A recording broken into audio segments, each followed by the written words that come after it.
আজ আমি মস্ত খুশি। বিয়ের 13টা বছর পর আজ আমার বাবু আমার ঘরে এলো, ঘরটা আলো করে।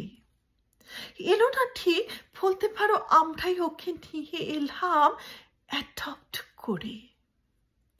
এই কথাটা তোমরা আবার কাউকে বলো না যেন।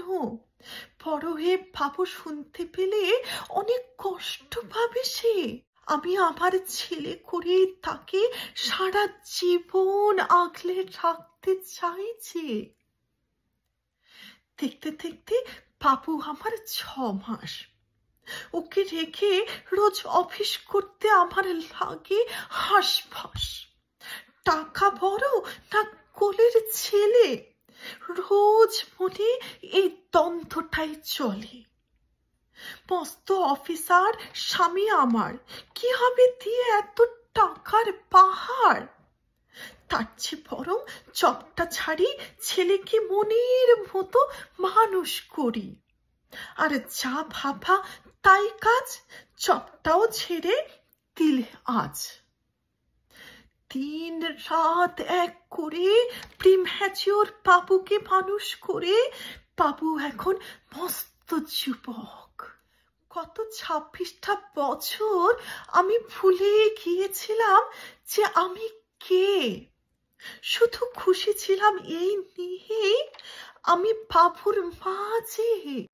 তারপর একদিন হঠাৎ করে বাবুর আমার বিয়ে হলো। আমাদের না জানিয়ে সে বৌমাকে ঘরে নিয়ে এলো। শোনো, তাই বলে বাবু আমার খারাপ নয়, সে সোনা ছেলে, লক্ষ্মীটি।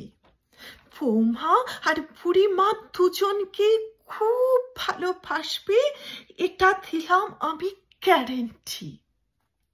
এরপর হঠাৎ একদিন একটা অ্যাক্সিডেন্টে বাবুর বাবা চলে গেল।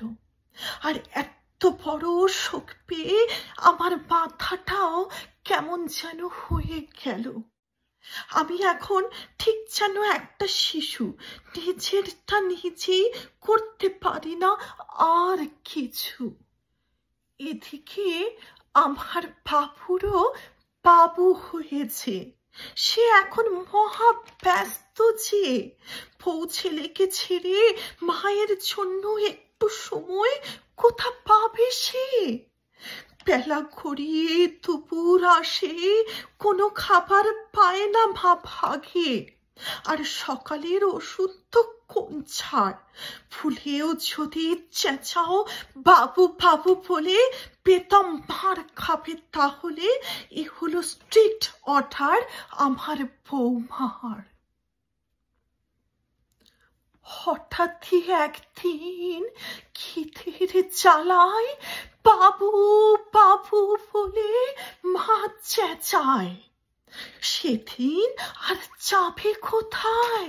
বৌমার হাতে ছিল প্লাস্টিক টুল, আর সেটা দিয়ে বেদম মেরে মায়ের নরম গালটা সে ফাটায়।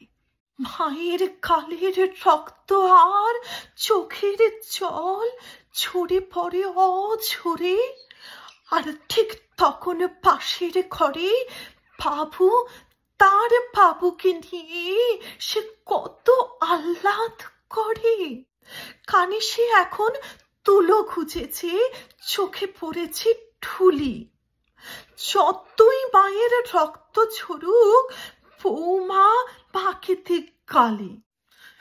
মা গো মা, অনেক তো হলো, এবার তুমি চোখের জল নিজেই মোছো, কষ্ট পেও না মনে।